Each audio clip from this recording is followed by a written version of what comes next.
wabarakatuh.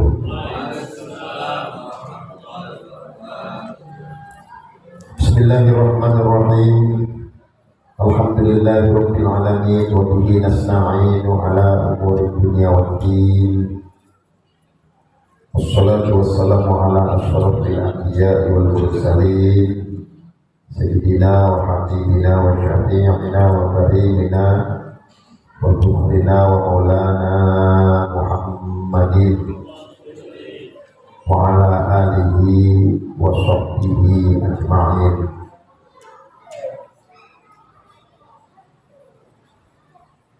Amma ba'du, a'udzu billahi minasyaitonir rajim. Qulu subhanaka la ilma lana illa ma 'allamtana innaka antal alimul hakim. Wa qala rabbi shrah li sadri wa yassir li amri wahlul 'uqdatam min lisani yafqahu qawli. Sadaqallahu maulana al-azim wa balagha rasuluhun nabiyyul habibul karim wa nahnu ala dhalika minasy syahidin wa syakirin walhamdulillahi rabbil alamin. Sadaqallahu maulana al-azim jamaah kaum muslimin, mudah-mudahan seluruhnya dirahmati Allah Subhanahu wa taala. Marilah kita awali kajian malam hari ini dengan terlebih dahulu membaca surat Al-Fatihah. Wabil khusus untuk mu'alif kitab Fathul Mu'in Syaikhul Al-Malibari untuk guru-guru kita semuanya. Bismillahirrahmanirrahim. Alhamdulillah Nabi Mustafa Sayyidina Maulana Muhammad sallallahu alaihi wasallam wa ala alihi wa ashabihi وذريته ولبد القرآن من جميع الأولياء والأنبياء والشهداء والصالحين خصوص سيد الشيخ عبد القادر الجيلاني رضي الله عنه وحضرات مؤلف هذا الكتاب شيخ زين الدين المالباري قدس الله سره العزيز ونفع الله به وبعلومه إلى جميع مشايخنا وشيخنا وحضرات شيخنا عبد القادر وشيخنا وشيخنا وشيخنا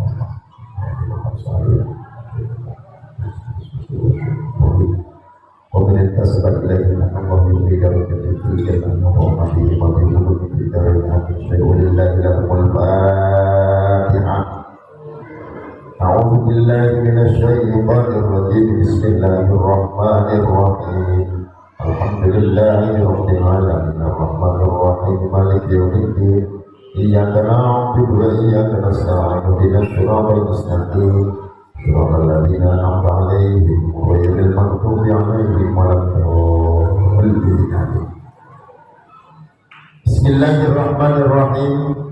Wa tabatu jam'ul mutaakhirun al-maradu huna bi annahu ma yashukku ma'ahu fi'lu kulli fardin bi waqtihi kama syaqatil masjid fil maqarib bihaitsu la tabtallu thiyabuhu wa qala akharuna la budda min masyaqqatin zahiratin ziyadatan ala dhalik bihaitsu tubihu al-julusa fil fardhi.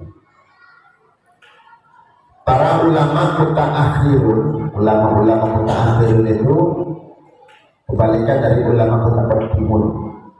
Ulama mutaqaddim itu ulama yang hidup di era 3 abad pertama, itu disebut ulama mutaqaddimin. Nah, setelah 3 abad maka disebut ulama mutaakhirin. Yang muncul sekarang kontemporer ya termasuk mutaakhirin, karena yang disebut ulama mutaqaddimin itu ulama yang hidup di 3 abad pertama. Nah, ulama-ulama mutaakhirin itu memberikan ketentuan kepada hukum sakit yang bisa melakukan jamak sholat. Orang yang sakit apakah boleh menjamak sholatnya? Kemarin kan sudah kita bahas. Sebagian mengatakan boleh menjamak sholatnya, sebagian lagi mengatakan tidak boleh menjamak sholatnya. Nah, kalau yang boleh menjamak sholatnya itu nanti ketentuannya, ini menurut pandangan ulama mutaakhirin, ketentuan menjamak untuk orang yang sakit guna dalam hal ini di annahu ma yashukku ma'hu fitlu kulli fardin fi waqti, bahwa sakit yang dimaksud adalah ma yashukku ma'hu fitlu kulli fardin, sakit yang dimana dia merasa berat masyaqqah melakukan setiap fardu di waktunya. Datang waktu zuhur, dia payah, sakitnya nemen, sakitnya sangat sakit. Nah, maka di situ dia niat. Kalau memang dia berada di waktu yang pertama, sakitnya parah, kambuh parah, kemudian dia tidak sanggup untuk melakukan sholat karena payahnya, karena masyaqqahnya, maka dia boleh melakukan sholat duhurnya di jamak akhir dengan asar. Atau ringan tapi sudah ada gejala berat, flu-nya makin parah misalnya, dan dia sanggup untuk melaksanakan sholat, diperkirakan kayaknya sampai asar masih kondisinya flu berat, sakitnya parah gitu. Maka dia jamak waktu zuhurnya dengan asar di waktu zuhur. Nah, ukuran parahnya seperti apa ini yang dibahas oleh ulama mutaakhir ini, yaitu sholat yang dia kerjakan atau setiap fardu yang dia kerjakan pada waktunya dia mengalami masyaqqah berat, ya, berat. Ukuran beratnya di sini kamasaqqatil masjidil maqori, seperti beratnya orang yang berjalan ketika hujan. Bihaitsu taqtul yahu, kalau dia pulang dari masjid bajunya basah, bajunya kuyup, maka orang yang rumahnya jauh dari masjid, misalnya Pak Haji Akang, ada jauh Pak, sana Pak Leo, kali Pak Leo, sholat jamaah zuhur, istiqomah misalnya di sini. Kalau hujan deras, maksain pulang, itu bajunya basah, dan hujannya kemungkinan lama, ini bisa sampai asar, prediksinya lama hujannya. Kalau pulang maksain terus balik lagi basah. Nah, itu namanya masyaqqah. Ukuran baju basah itu termasuk masyaqqah, termasuk berat. Maka karena hujan seperti itu, kalau dia memang sholatnya rajin berjamaah di masjid, dan waktu yang pertama dia lakukan dengan cara berjamaah, boleh zuhurnya langsung dijamak dengan asar karena kondisi hujan. Tapi orang yang rumahnya jauh, rumahnya sebelahan, enggak, ya, rumahnya jauh dari masjid, kemudian turun hujan di waktu yang pertama, lalu dia menjamak sholatnya, misalnya hujannya zuhur, dia jamak dengan asar, boleh. Sekiranya dia pulang basah, untuk balik lagi juga basah, nanti gak kebagian asar, maka boleh dijamak gitu.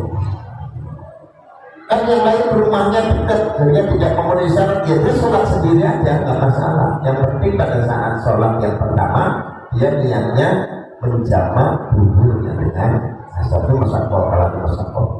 Maqala al-akharuna la budda min masyaqqatin zahiratin, harus adanya masyaqqah atau berat, ya, payah yang lebih daripada itu. Bihaitsu tudihul julusa fil fardhi, untuk ukuran orang sakit itu sekiranya dia tidak sanggup berdiri, dan boleh melakukan sholatnya dengan cara duduk sekalipun sholat fardu. Berarti kan orang yang nggak sanggup sholat berdiri, kalau berdiri oleng bisa jadi jatuh. Ya. Itu ukuran sakitnya. Tidak hanya sekedar puyeng doang, tidak hanya sekedar apalagi gatel-gatel, kan sakit juga Pak. Oh saya lagi gatel-gatel, sholatnya di jamaah aja, kan bisa seperti itu. Jadi ukuran sakit yang bagaimana yang bisa menjamah sholatnya? Ukuran sakit yang payah. Ya. Sebagian ulama lagi mengatakan payahnya sampai apa? Payahnya sampai nggak bisa berdiri sehingga sah dia melakukan sholat dengan cara itu sah saja. Nah, kalau seperti itu maka hukumnya boleh menjamak sholatnya dalam kondisi sakit. Gitu ya. Jadi nggak bisa sembarang mau sakit puyeng dikit, wah dijamak sholatnya. Enak amat, nggak bisa begitu. Harus yang sakitnya sampai masyarakat, sampai mengalami dia kesulitan berdiri nggak sanggup. Nah itu boleh nanti sholatnya dilakukan dengan cara jamak sekalipun alasannya karena sakit, gitu ya.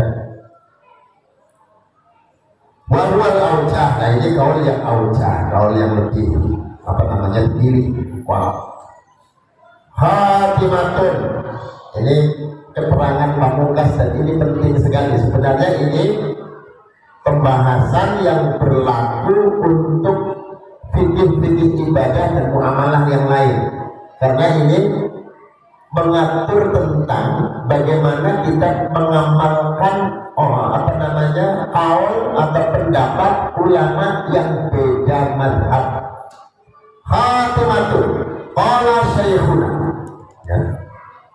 Syekhuna Imam Ibnu Hajar mengatakan, ya, fi syarhil minhaj, di dalam syarahnya kitab Minhaj, man adda ibadatan mukhtalafan fi sihhatiha min ghairi taqlidin lil qaili biha lazimahu i'adatuha. Ini kaidah penting sekali. Barang siapa melaksanakan ibadah yang mukhtalafan fi sihhatiha, yang hukum sahnya itu diperselisihkan. Ulama A mengatakan itu wajib, atau ulama A mengatakan sah, ulama B mengatakan tidak. Berarti kan bedanya, beda pandangan. Tapi ukurannya dalam satu mazhab, dalam lain mazhab, ya, yang masih dipermasalahkan isi hatinya di dalam hukum sahnya menjadi taklidi lil qaili biha, dengan tanpa mengikuti ulama yang bicara pendapatnya ulama itu, ya, tentang hal ibadah tersebut, lazimahu i'adatuha, maka dia wajib mengulang ibadahnya. Kemarin kan kita banyak membahas Pak, tentang perbedaan pandangan ulama mazhab. Ya. Kita melakukan ibadah, ya. Ibadah itu menurut beberapa pandangan ulama mazhab beda-beda hukumnya. Contohnya begini, contohnya. Kemarin kita baru saja cerita tentang sholat di depan imamnya. Tapi kita bahas ini. Di Madinah sekarang ini, kemarin itu kondisinya banyak jamaah-jamaah yang sholatnya di depan imam. Kalau menurut kita di sini sah nggak sah. Tapi ada ulama yang mengatakan sah, yaitu mazhabnya Maliki. Nah, gitu kan? Mazhabnya Maliki sah. Lalu kita yang bermadhab Syafi'i kan nggak lazim orang sholat di depan imam kecuali jenazah, gitu ya, kecuali mayit, orang yang nggak pernah sholat sekali mati jadi imamnya imam malah, gitu kan, taruhnya paling depan. Kalau belum mati kan kita nggak pernah kan sholat di depan imam. Dan kalau ada orang sembahyang di depan imam, menurut kita sah nggak sah. Tapi ternyata sekarang di Masjid Madinah banyak orang-orang yang sholatnya di depan imam. Karena imam itu posisinya di raudhah, di samping mimbar Rasulullah ada mihrab. Nah, mihrabnya Rasulullah di raudhah itu tempatnya imam.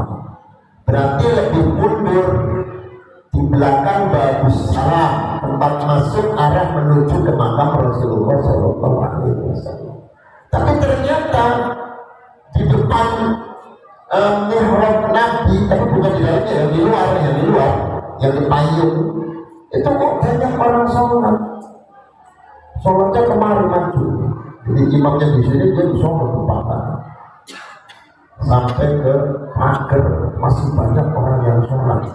Terutama saudara-saudara kita muslim dari India banyak. Terus tiba-tiba ada orang pakai peci hitam, ya, pakai sarung, bajunya batik warna ungu, sembahyang di situ, di barisan itu, ya. Pokoknya asal ikut aja, Allahu Akbar. Ini kan cara ibadah yang kondisinya mukhtalaf fihi, yang diperselisihkan antara ulama madhab. Kalau kita ikut sholat di situ, sementara sholat di situ ada perbedaan pandangan, kita main ikut-ikut saja tanpa mengetahui siapa pendapat ulama yang mengatakan itu sah dan tidak mengikuti pendapat itu, maka sholatnya harus diada, harus diulang. Sholatnya harus diulang. Ini masalahnya jamaah haji banyak yang sholat di situ. Ketika ditanya, tahu nggak imamnya di mana? Iya, imamnya di belakang. Oh, kan nggak tahu. Nah, sekarang tahu. Ternyata kalau memang dia tidak tahu pendapat ulama yang mengatakan itu sah dan tidak mengikuti pendapat ulama itu, maka berarti dia harus mengulang sholatnya.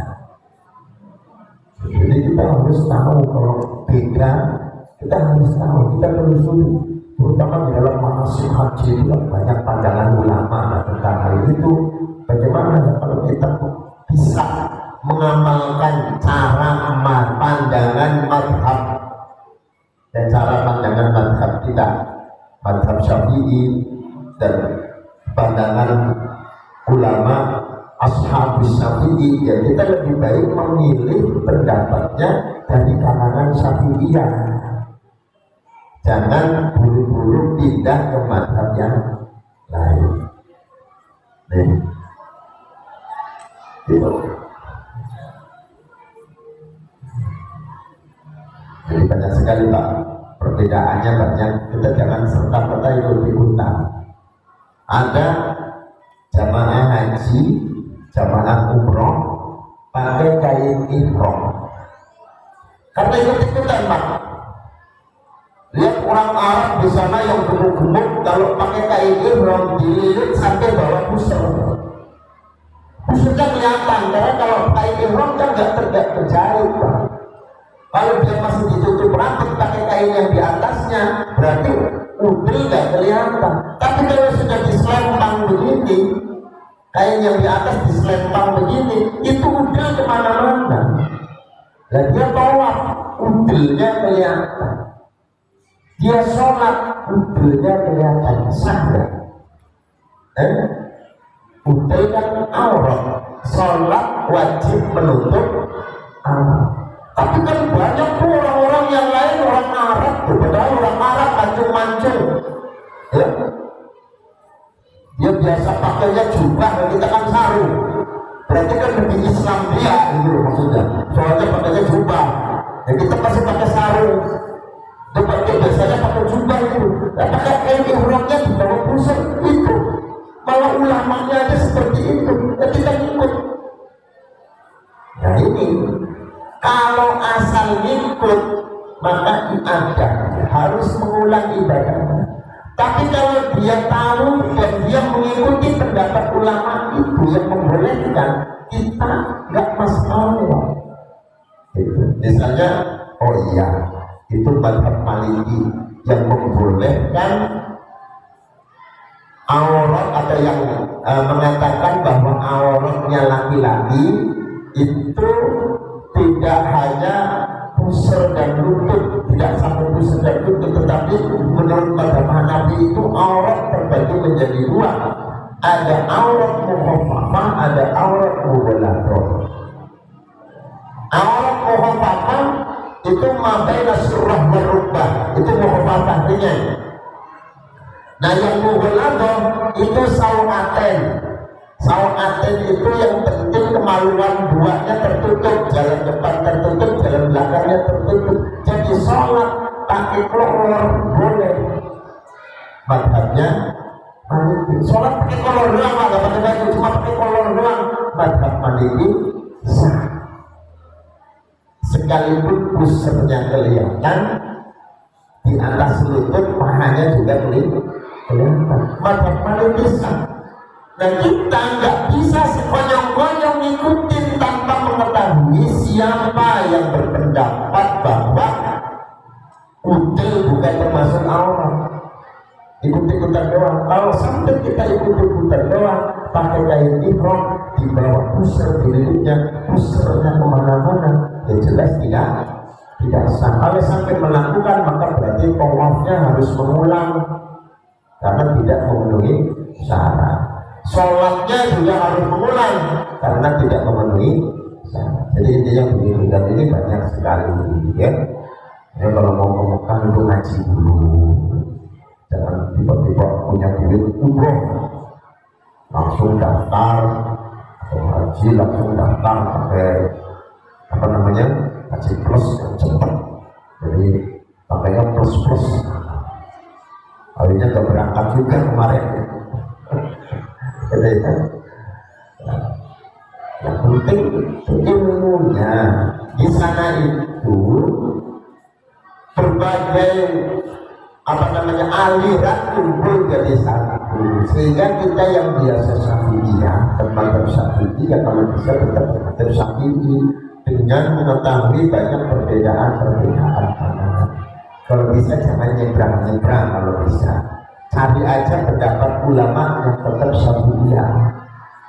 Kemarin itu saya mengikuti diskusi juga di kajian-kajian dari alumni pondok pesantren di Boyo. Nah, kalau ada jamaah perempuan haid, dia berangkat kloter 1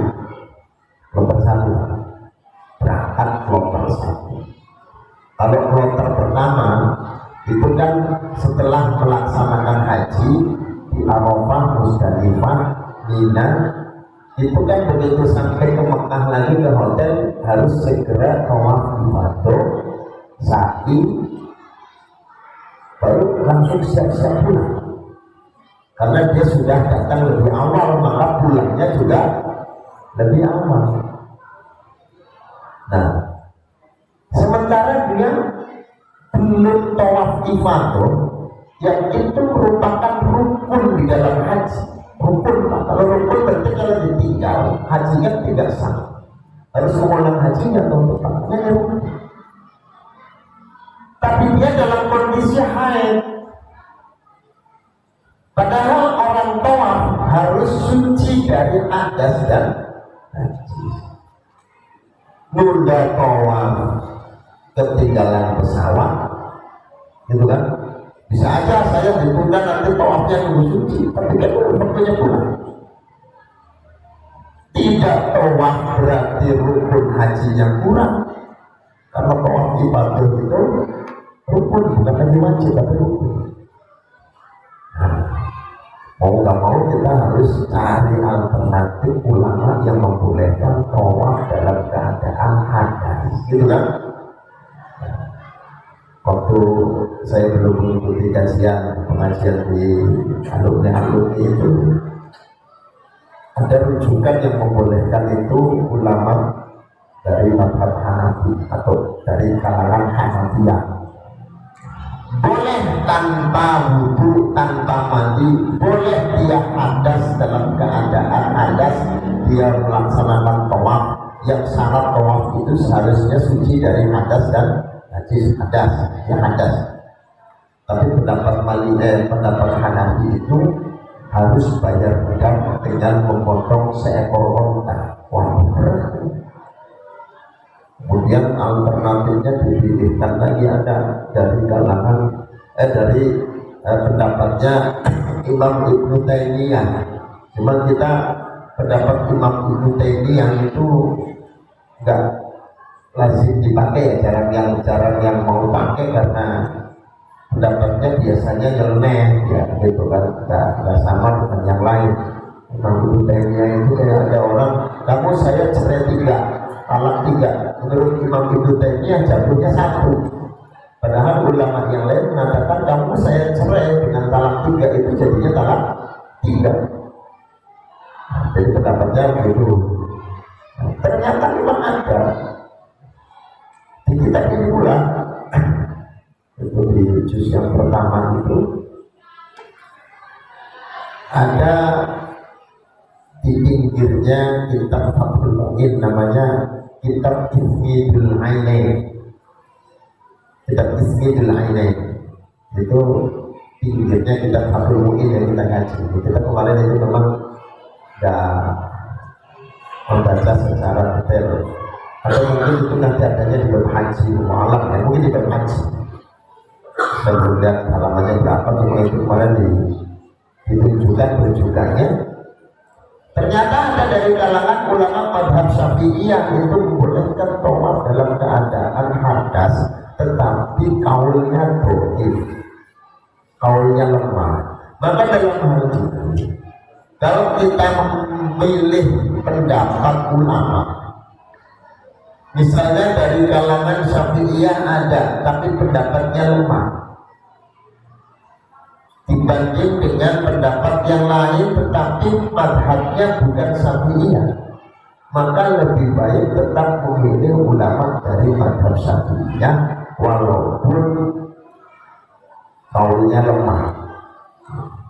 Nah, ternyata di situ ada walana kaulun dhaifun, aku punya kaul dhaif ya, yaitu menurut Imam Al-Muzani. Imam Al-Muzani ternyata membolehkan tawaf tanpa suci atau tawaf dalam kondisi hadas. Nah, tetapi ini pendapatnya lemah. Ya ini kemarin itu saya sarankan kepada jamaah yang memang uzur pakai kaul Imam Al-Muzani dari kalangan Syafi'i. Kalau kita sudah tahu pendapat siapa, boleh kita ikut. Jadi harus kita teliti dulu, sebab di sini alasannya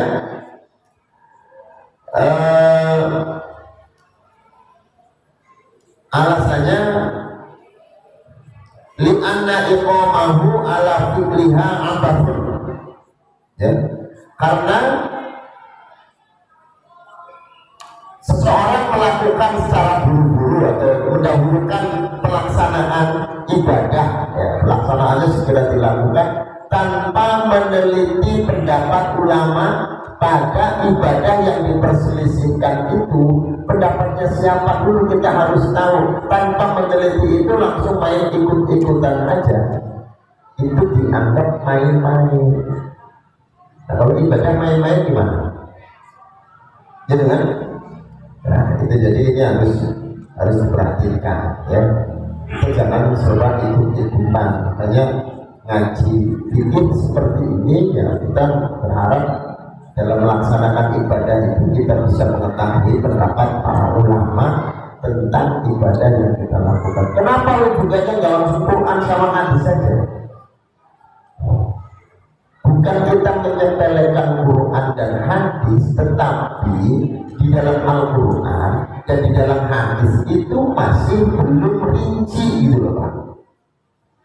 Contohnya kayak perintah sholat di dalam Al-Quran itu cuma waqimus sholat, dirikanlah sholat. Ada nggak di Quran tentang tata caranya sholat? Jangan.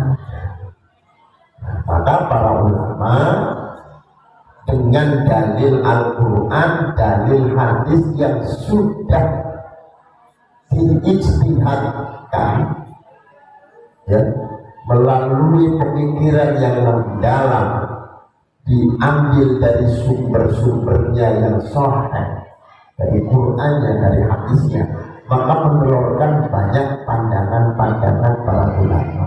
Nah, disinilah letak di mana kita harus mengikuti. Sebab kita beragama itu nggak asal, Pak. Harus mengikuti jalur ulama yang bersanad, nyambung sampai kepada Rasulullah Sallallahu Alaihi Wasallam. Minimal ketika kita melakukan ibadah, kita tahu pendapat siapa. Jangan asal ikut tanpa mengetahui pandangan atau pendapatnya ulama yang menyatakan itu sah. Itu, ya. Allah a'lam. Bismillahirrahmanirrahim. Sampai di sini ada yang mau tanya dulu?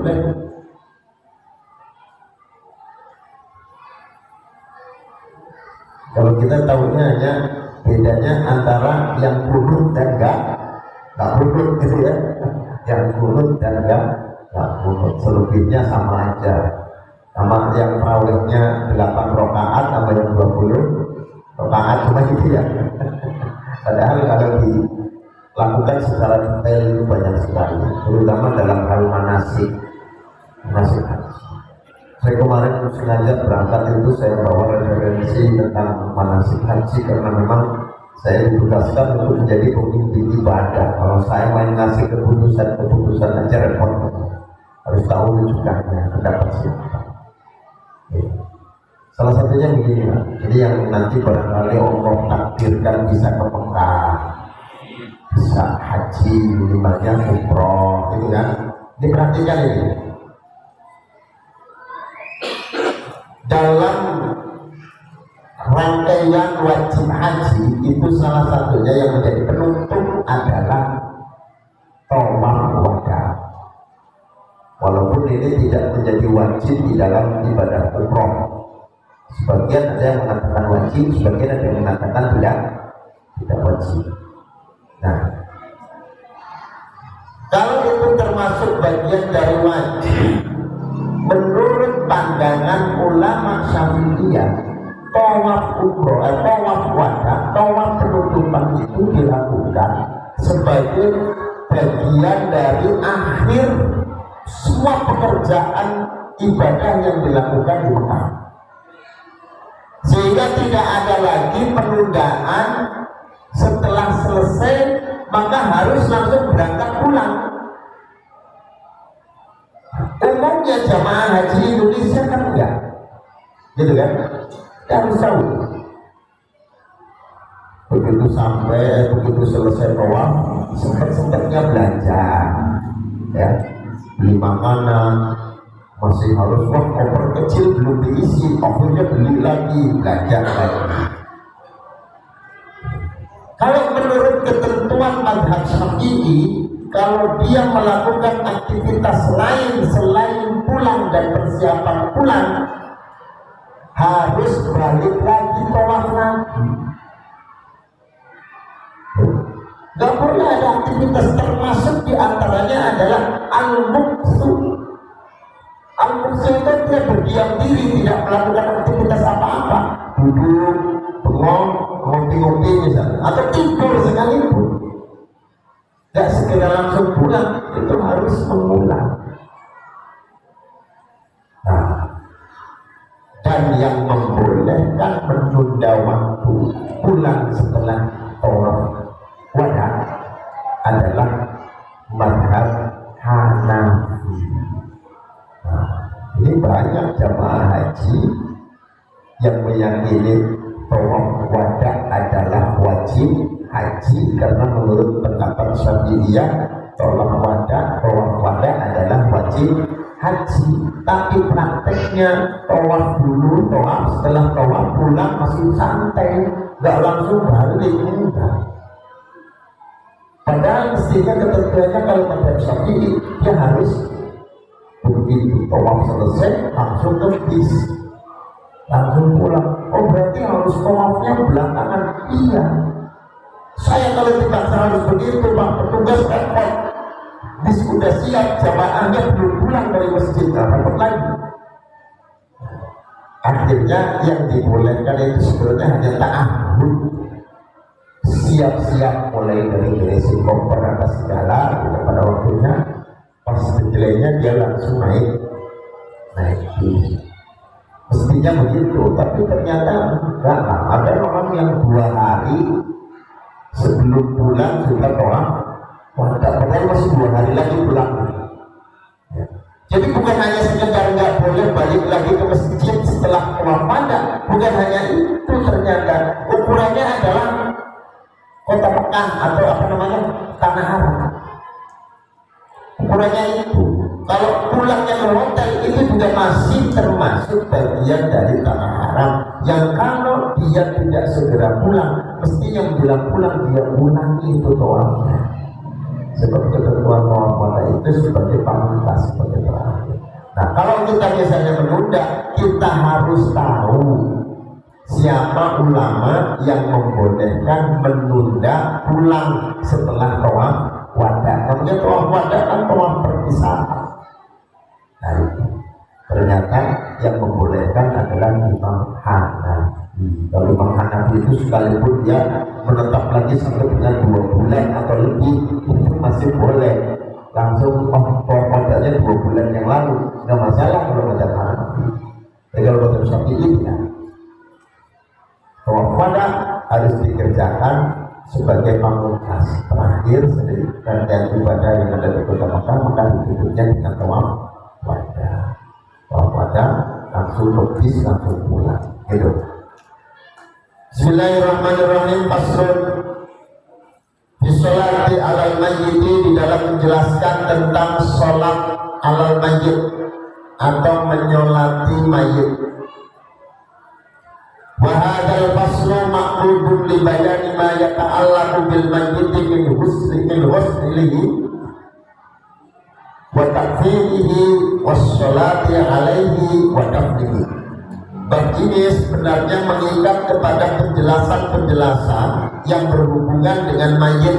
Jadi tidak cuma sholatnya saja, tetapi yang terkait dengan mayit min husnihi, seperti memandikannya, wa takfirihi, mengkafani, wassolati alaihi, dan menyolatkannya, wa dafnihi, dan menguburkannya. Ya, memandikan, mengkafani, menyolatkan, menguburkan. Di sholat al-bait'i wa wairiha aidan liman dzukira.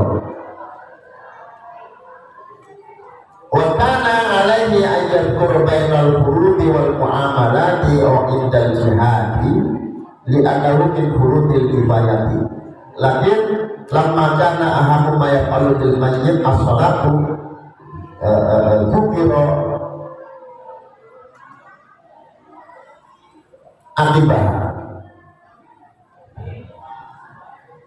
Jadi dalam bab ini menyebutkan antara lain di antara fardu-fardunya dan apa yang dilakukan ya, ketika kita memulasara jenazah atau indal jihadi, atau ketika masalah terkait dengan jihad. Orang yang melakukan jihad maka meninggalnya namanya syahid. Bagaimana tata cara memulasara jenazah ketika dia adalah orang yang mati syahid? Li'annahu min furudil kifayah, karena mengurus jenazah itu hukumnya adalah fardu kifayah.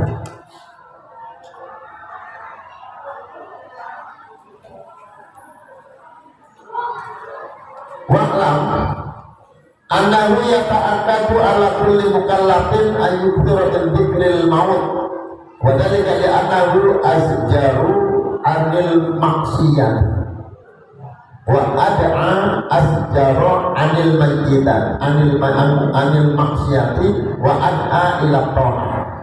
Ketahuilah bahwa bagi setiap orang mukallaf, orang yang telah berakal dan balik, untuk sungguh-sungguh memperbanyak dzikrul maut. Ini ingat kepada kematian. Ini pesan ulama yang mensyarahi kitab Fathul Mu'in. Harus bersungguh-sungguh ya, memperbanyak zikrul maut, ingat kepada kematian.